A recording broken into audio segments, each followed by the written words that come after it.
कहानी पंजाब की है। पंजाब में एक जगह है खन्ना, आप सभी वाकिफ होंगे इस नाम से। और उसी खन्ना में एक गांव है रोहड़ो खुर्द।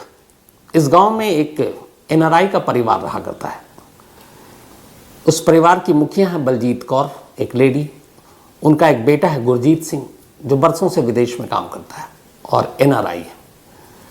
तो बलजीत कौर का एक ही बेटा गुरमीत की जब नौकरी वोकरी हो गई, वो अपना बाहर में अच्छा खासा कमाने लगा, तो बलजीत कौर को लगा कि बेटे की शादी करनी है। तो उन्होंने लड़की देखनी शुरू की और फिर वहीं एक इलाके की एक लड़की उन्हें पसंद आई। लड़की दोनों तरफ से देखा गया, रिश्ता तय हो गया और गुरमीत कौर था उस लड़की का नाम। इसके बाद बड़ी धूमधाम से बलजीत कौर ने अपने बेटे की शादी कर दी, गुरजीत सिंह की। तो गुरजीत और गुरमीत इन दोनों की शादी हो गई। सब कुछ ठीक था, गृहस्थी अच्छी चल रही थी। शादी के कुछ वक्त तक साथ रहा, हनीमून पीरियड ख़त्म हुआ। इसके बाद गुरजीत वापस इंडिया से बाहर चला गया। अब यहाँ गुरमीत पीछे में अकेली थी। इसके बाद इत्तेफाक से फिर दोनों का मिलना जुलना चलता रहा था। जब वो छुट्टी होती तो आता। वक्त बीता, अब गुरमीत प्रेग्नेंट हो गई। उसके बाद उसने एक बेटे को जन्म दिया। बलजीत कौर को एक पोता मिल गया। घर में खुशियाँ आ गई, सब कुछ ठीक, पूरा परिवार अब खुश था। गुरजीत भी अपनी पत्नी गुरमीत कौर को पाकर खुश था। उधर बलजीत कौर अपने पोते और बहू को पाकर खुश, सब कुछ ठीक चल रहा था। तभी 11 दिसंबर 2017, शादी को 1.25 साल हुए थे करीब, 11 दिसंबर 2017 को एक सुबह अचानक बलजीत कौर पुलिस स्टेशन पहुंचती है वहीं अपने इलाके में। और पुलिस स्टेशन में जाकर वो बदहवास रिपोर्ट लिखाती हैं कि उनकी बहू गायब है। वो बताती हैं कि घर में बहुत सारे पैसे भी रखे हुए थे, करीब 20 लाख रुपए कैश थे, वो पैसे भी गायब हैं। और अक्सर इससे पहले जब भी बहू कहीं जाती है तो बता कर जाती है, लेकिन इस बार उसने कुछ नहीं बताया और वो गायब है। और मैं चारों तरफ पता कर चुकी हूँ, रिश्तेदारों को ढूंढ चुकी हूँ, लेकिन कहीं उसका कोई सुराग नहीं मिल रहा है। पुलिस रिपोर्ट लिखती है, इसके बाद तफ्तीश करती है, घर आती है, पूछताछ करती है, पड़ोसियों से पूछताछ करती है, लेकिन कोई सुराग नहीं मिलता। मोबाइल फ़ोन जो है वो घर में ही रखा हुआ था, तो उसके ज़रिए भी कोई सुराग नहीं मिलना था क्योंकि लोकेशन घर का था। अब पुलिस अपने हिसाब से तफ्तीश करनी शुरू कर देती है। आसपास के जितने भी जो बैड कैरेक्टर थे, जो पुलिस की नज़रों में थोड़े गुंडे बदमाश टाइप, उन सबको भी टटोलती है। आसपास में ये भी देखती कहीं कोई लावारिस लाश तो नहीं मिली, लेकिन तमाम कोशिशें नाकाम हो जाती हैं और गुरमीत कौर का कहीं कोई सुराग नहीं मिलता। कुछ दिन बीत जाते हैं। अब पुलिस के हाथ खाली है लगातार। इधर अब बलजीत कौर भी परेशान, वो अपने बेटे को बताती हैं। उधर से गुरजीत सिंह बदहवास भागा भागा पंजाब आता है और लगातार अब माँ बेटे पुलिस स्टेशन के चक्कर काट रहे हैं, जहाँ से जो उम्मीद नज़र आ जाए उसी तरफ भागें कि शायद उनकी बेटी कहीं मिल जाए। लेकिन गुरमीत कौर का कोई सुराग नहीं मिल रहा है। अब वक्त बीतता जा रहा है। आखिर पुलिस भी तमाम कोशिश करके उसे लगा कि किसी नतीजे पर पहुंच नहीं पा रही है, तो फिर पुलिस ने कहा कि बलजीत कौर से 1-2 बार और पूछताछ करते। फिर उसने पूछा, पुलिस ने, कि आप कोई भी छोटी मोटी चीज़ें ऐसी जो आपको लगता है कि आपने ना बताया हो तो आप अपनी बहू के बारे में बता दीजिए, हमें ढूंढने में मदद मिलेगी। सब बलजीत कौर ने दबी जुबान में कहा कि शादी से पहले गुरमीत कौर जिस गांव की थी उसी गांव में एक लड़का रहा करता था और उसका नाम था सतेंद्र सिंह। तो हमें सुनने को मिला था कि सतेंद्र सिंह के साथ शादी से पहले गुरमीत कौर का अफेयर था। दोनों एक दूसरे को प्यार करते थे, लेकिन किसी वजह से दोनों के घर की रिश्ता हो नहीं पाया और फिर इसीलिए गुरमीत की शादी उनके बेटे से हो गई। तो उन्होंने कहा कि हमें शक है कि अगर वो पुराना प्यार था तो बहुत मुमकिन है कि मेरी बहू की गुमशुदगी में उसका हाथ हो सकता है। अब पुलिस को पहली बार ये चीज़ पता चली तो पुलिस ने कहा कि चलो ठीक है। अब वो सतेंद्र को ढूंढने के लिए उसके गांव में पहुंचती है, लेकिन इत्तेफाक से सतेंद्र अपने घर पर नहीं। अब पुलिस को लगता है कि घर पर नहीं है, घर पर ताला लगा हुआ है। अच्छा, उसके बाकी रिश्तेदार उस गाँव में वहाँ पर उस वक्त रहते नहीं थे, ज़्यादातर सब विदेश में थे। तो पुलिस को लगा कि सतेंद्र घर पर है नहीं, इसका मतलब है कि बलजीत कौर की जो बहू है वो इसके साथ भाग गई है, क्योंकि एक कहानी थी कि दोनों के बीच में अफेयर था।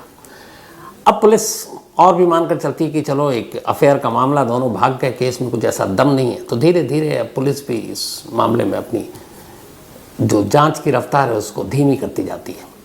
इधर माँ बेटे परेशान हैं, महीनों हो जाते हैं, फिर बेटा भी क्या करे, उधर नौकरी भी है, तो वापस विदेश चला जाता है। अब बलजीत कौर घर पर अकेले हैं। बलजीत कौर जब तक पुलिस स्टेशन जाती है, लेकिन जैसे जैसे वक्त बीतता है धीरे धीरे पुलिस स्टेशन आना जाना भी कम होता जाता है। दिन महीने साल बीत गए, लेकिन गुरमीत कौर का कोई सुराग नहीं मिला। अब जो पुलिस स्टेशन था वहाँ पे भी कई पुलिस के जो इंचार्ज थे थाने के, वो भी आए और गए, लेकिन ये अनसॉल्व केसेस में पड़ा रहा कि एक मिसिंग एक लेडी, और उसका कोई सुराग नहीं।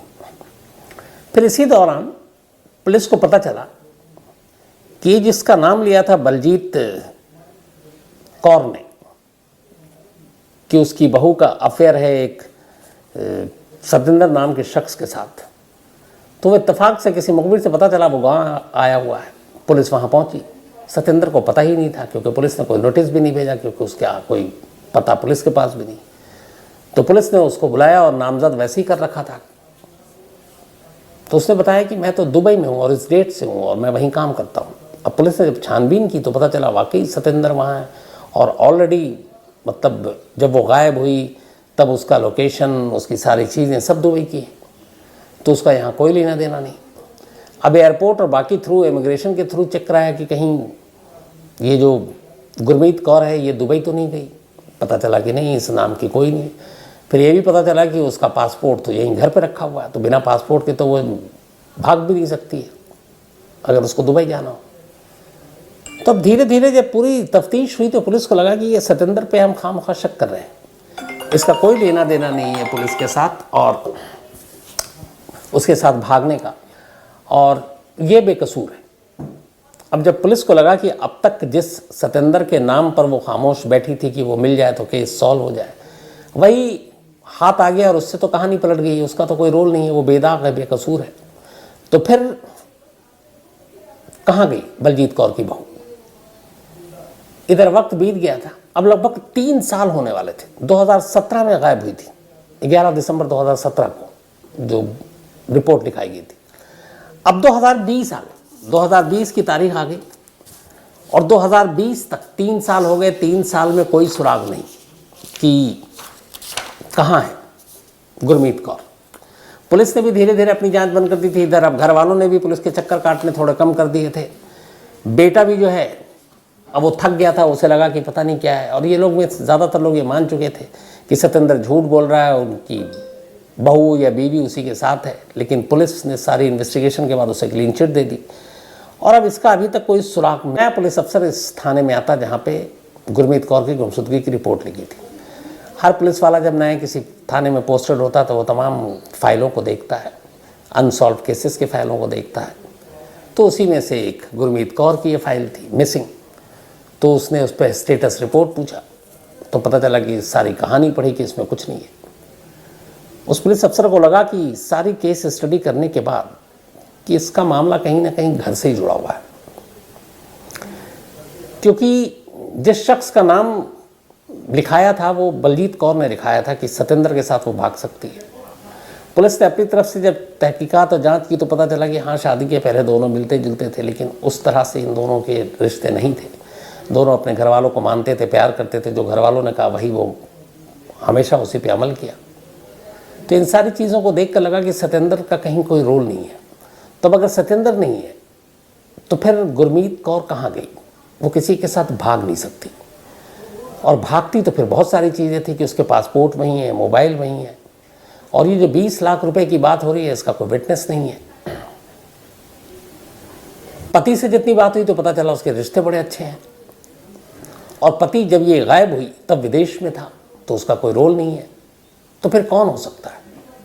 तमाम पड़ोसियों को टटोल ले गया, दूर के रिश्तेदारों को टटोल लिया गया, खुद गुरमीत कौर के रिश्तेदारों को टटोल लिया गया, कोई और ऐसा आशिक जो जाने अनजाने उससे एक तरफा प्यार करता हो उसको टटोल लिया गया, लेकिन कहीं से कोई सुराग और सबूत नहीं मिला। अब आखिरी चीज़ एक ही नज़र में आई उस पुलिस अफसर को, और वो ये कि जो इस केस में कंप्लेनेंट है उसको खंगाला जाए। बहुत सारे ऐसे केस होते हैं जिसमें जो शिकायत करता होता है, जो कंप्लेंट लिखाता है, वही बाद में उल्टा निकल आता है। तब यहाँ कंप्लेनर इत्तेफाक से गुरमीत कौर की सास है, बलजीत कौर, और उसकी बहू गायब हुई है और उसी ने रिपोर्ट लिखाई है 11 दिसंबर 2017। तो खैर एक सस्पेक्ट के तौर पर नहीं, बल्कि ये कहकर कि इस केस को हम नए सिरे से जांच करेंगे, इसमें कोई भी पहलू छूटे नहीं, तो आपसे कुछ पूछताछ करनी है। पुलिस बुलाती है, फिर पूछताछ करती है कि अच्छा ये बताइए कि क्या हुआ था 17 दिसंबर को। सुबह उन्होंने बताया कि रात बहू खाना खाई, सो गई, बेटा यहीं था, बच्चा छोटा, और फिर मैं भी सो गई, और उसके बाद सुबह उठी तो कमरे में थी नहीं। मैंने इधर उधर देखा, मुझे लगा कहीं आसपास गई होगी, कहीं नहीं मिला, काफ़ी वक्त बीत गया। फिर मैंने देखा मोबाइल भी यहीं है, वो पहले कहीं भी जाती थी तो बता कर जाती थी, लेकिन इस बार कोई सुराग नहीं। तो जब सारे अपने आस पड़ोस में नहीं मिली तो रिश्तेदारों को फ़ोन किया, उसके मायके फ़ोन किया, जब कहीं सुराग नहीं मिला तो फिर मैं पुलिस के पास आई थी। पुलिस ने फिर पूछा आप दोनों के रिश्ते कैसे थे। उनका बहुत अच्छे रिश्ते थे और मेरी बहुत ही अच्छी बहू थी। ये सारे बयान लेने के बाद पुलिस ने बलजीत कौर को कहा ठीक है कि हम इस आपकी बहू को ढूंढने की पूरी कोशिश करेंगे। अब इसके बाद पुलिस ने कहा कि अब पड़ोसियों से दोबारा से पूछताछ की जाए, लेकिन इस बार क्वेश्चन अलग होंगे, ये नहीं कि आपका उसमें रोल है, वो गायब हो गई, तुम शक के घेरे में।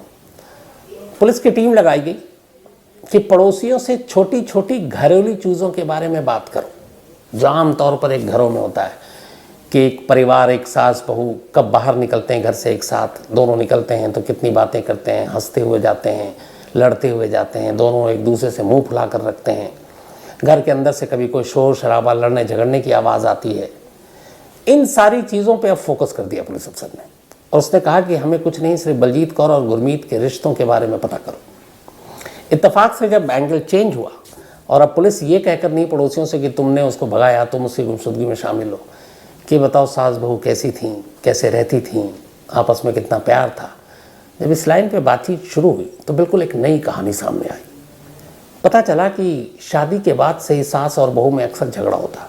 इस झगड़े की आवाज़ पड़ोसियों तक जाती, कई बार तो दोनों एक दूसरे से हाथापाई तक करते। अब जब ये बात पता चली तो फिर ये हुआ कि पुलिस से क्यों झूठ बोला बलजीत कौर ने कि हमारे रिश्ते बड़े अच्छे, हमारी बहू को बहुत हमसे लगाव था, हम दोनों में बहुत प्यार था। यहाँ तो पड़ोसी कहानी कुछ और बता रहे हैं। फिर रिश्तेदारों से बात हुई तो गुरमीत कौर के घर वालों से जब पूछा गया तब उन्होंने भी बताया कि हाँ, सास की हमेशा वो शिकायत करती थी। तब लगा कि ये झूठ क्यों बोला जा रहा। इसी के बाद फिर पुलिस ने कहा कि आप कुछ नहीं, बलजीत कौर से सख्ती से पूछताछ की जाए। इसके बाद बलजीत कौर को बुलाया गया और सख्ती से इस बार पूछताछ हुई।